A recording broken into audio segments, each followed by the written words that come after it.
আসসালামু আলাইকুম everyone, welcome back to একটি নতুন ব্লগ দেখার জন্য। তো অনেক দিন ধরেই শুধু বোনের বিয়ে শপিং করছি আর অনেক ব্যস্ত। আবার সাথে হচ্ছে শরীরটাও তেমন বেশি একটা ভালো না। আর অনেক দিন ধরেই হচ্ছে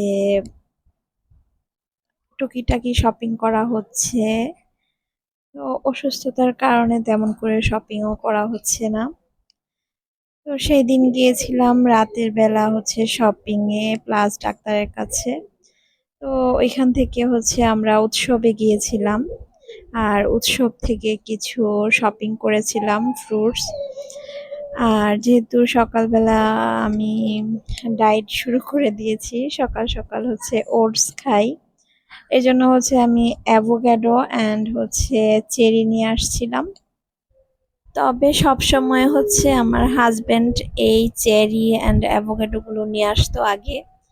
আর আমি হচ্ছে আজকে ফার্স্ট টাইম এগুলো শপিং করতে গিয়েছিলাম, চেরি আর হচ্ছে অ্যাভোক্যাডো। তো আমি তো দাম দেখে পুরাই অবাক। তো সবসময় আমার হাজবেন্ড নিয়ে আসছে, কত দাম কি হ্যান ত্যান কিছুই আমি জিজ্ঞেস করতাম না। তো এখন হচ্ছে আমি উৎসবে যে তো পুরাই অবাক। আর অ্যাভোক্যাডোর কেজি ছিল উৎসবে 2990 টাকা। আর ওইখান থেকে হচ্ছে আমি দুইটা নিয়েছিলাম। তো দুইটার দাম এসেছে হচ্ছে 1659 সামথিং এরকম আর কি। অ্যান্ড সাথে যে চেরি নিয়েছিলাম, চেরির প্রাইস ছিল হচ্ছে কেজি 7149। আর ওইখান থেকে হচ্ছে আমি 150 গ্রামের মতো নিয়েছি, ওইটার প্রাইস পড়েছিল 1072 সামথিং মেবি। তো এগুলো হচ্ছে আমি বিভিন্ন পেজে আপুদের ব্লগে দেখেছিলাম যে দেশে বাইরে এগুলো নাকি রাস্তাঘাটে পড়ে থাকে। তো আমাদের দেশে এগুলোর এত প্রাইস বুঝতেছি না। তবে এগুলো কিন্তু খেতে তেমন একটা টেস্টও না। কিভাবে যে কি খায় আমি বুঝতে পারি না। তো অনেক ব্লগার আপুদেরকে দেখেছিলাম যে দেখাচ্ছিল যে ওরা এগুলো হচ্ছে রাস্তাঘাটে গাছের নিচে অনেক পড়ে থাকে ওদের দেশে। তো এই দেশে এগুলোকে এত যত্ন করে আর এত প্রাইস রেট দিয়ে যে ডিপার্টমেন্টাল স্টোরগুলোতে বিক্রি করছে, তো সেটা দেখে তো আমি পুরাই অবাক। আর এখন তো এই খাবারগুলো নাকি অনেক হেলদি, শরীরের জন্য অনেক ভালো। তাই চেষ্টা করছিলাম যে এই খাবারগুলোকে আমি আমার আহ, খাবারের সাথে অ্যাড করার জন্য। তো এই যে দেখছেন অ্যাভোক্যাডোটা যে নিয়ে আসছি, এটা উদাই বুয়া। তো এটা হচ্ছে একদমই কাঁচা, এখনো পাকে নাই। তো এখন কেটে নিলাম। তো কাটতে তো মনে হয়েছে যেন শরীরের শক্তি সব শেষ হয়ে গিয়েছে কাটতে কাটতে অ্যাভোক্যাডোটা। তো ভেবেছিলাম আজকে ব্রেকফাস্টে অ্যাভোক্যাডোটা অ্যাড করব ওটসের সাথে, তবে আর করা হলো না। এই অ্যাভোক্যাডোটা তো একদমই কাঁচা, আর এখানে একটা এত বড় একটা বিচি ছিল। তো এটা রেখে দিয়েছি, এটা হচ্ছে চারা গাছ করব এটা দিয়ে। তবে এর আগেও আমি একটা গাছ রোপণ করেছিলাম, মানে বিচি থেকে চারা হয়েছিল।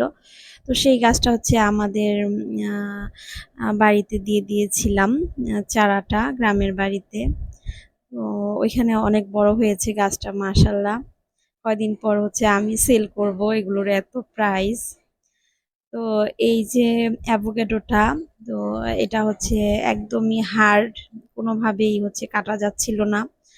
তাই হচ্ছে এখন রেখে দিয়েছি, আর কিছুই করার নাই। তো এই জন্য হচ্ছে ওটসটা হচ্ছে আমি ফার্স্টেই আমি অল্প কিছু পরিমাণ 1 কাপের মতো দুধ দিয়ে মিক্সড করে নিয়েছি 2 টেবিল চামচ ওটসের সাথে। আর ওইটাকে হচ্ছে আমি ওভেনে কিছুক্ষণ রান্না করে নিয়েছি, প্রায় বেশিক্ষণ না, 1 মিনিট থেকেও কম সময় হচ্ছে লেগেছে ওটসটা রান্না করতে। তো এখন হচ্ছে আমি এখানে কলা আর হচ্ছে ডেটস নিয়ে নিয়েছি, খেজুর। তো এগুলো দিয়েই হচ্ছে আজকে ব্রেকফাস্টটা করব। তো আমার কাছে এই ২ টা ফল দিয়েই ওটস খেতে ভালো লাগে।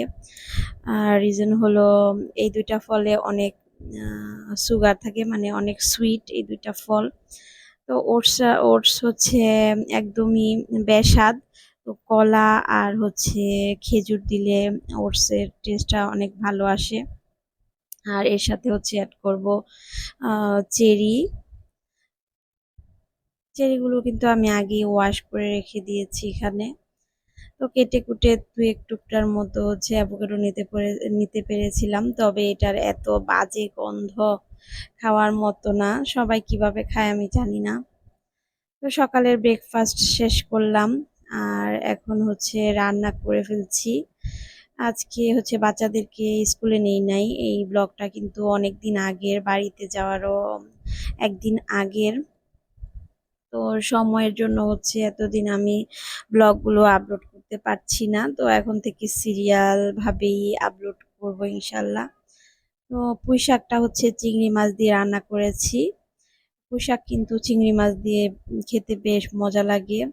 আর এখানে হচ্ছে ইলিশ মাছ নিয়ে নিয়েছি। ইলিশ মাছগুলো হচ্ছে হলুদ, মরিচ, লবণ দিয়ে ভালো মতো ভেজে নিয়েছি। হ্যাঁ, ভেজে নিয়েছি।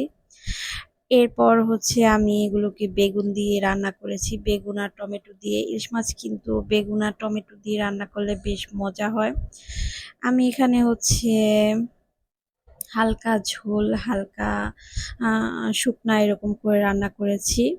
তো দুপুরবেলা রান্না-টান্না শেষ করে খাওয়া-দাওয়া করে চলে গিয়েছিলাম গোল্ড শপিং করার জন্য। গোল্ড গোল্ডের দোকানে। এটা হচ্ছে আমরা চলে আসছিলাম হচ্ছে হাজারীগলি। তো এখানে হচ্ছে আমার হাসব্যান্ডের অনেক পরিচিত একটা দোকান আছে। তো এখান থেকে আমাদের গোল্ড শপিং করা হয়। তো আজকে হচ্ছে কয়েকটা ফিঙ্গার রিং আমি নিয়েছি। আর আমার কাছে ফিঙ্গার রিং গুলো খুবই ভালো লাগে। আর হচ্ছে একটা ব্রেসলেট নিয়েছি। এর আগে আমার আরো একটা ছিল। তো নতুন আবার আরো একটা নিয়েছি। এরপর চলে গিয়েছিলাম মায়াবীতে বউভাতের শাড়ি কেনার জন্য আমার বোনের বিয়ের। এখন থেকে টুকিটাকি শপিং ব্লগগুলো আপনাদের সাথে শেয়ার করব। আর সাথে সারাদিন কি করেছি, কখন বাড়িতে গিয়েছি, কখন বোনের হলুদ ছিল, মেহেন্দি ছিল, বৌভাত ছিল, তো সবই আপনাদের সাথে শেয়ার করব। আশা করি ভিডিওগুলো আপনাদের অনেক অনেক ভালো লাগবে। আর আজকের ভিডিওটা ভালো লাগলে অবশ্যই জানাবেন, লাইক করবেন, শেয়ার করবেন। Thank you for watching.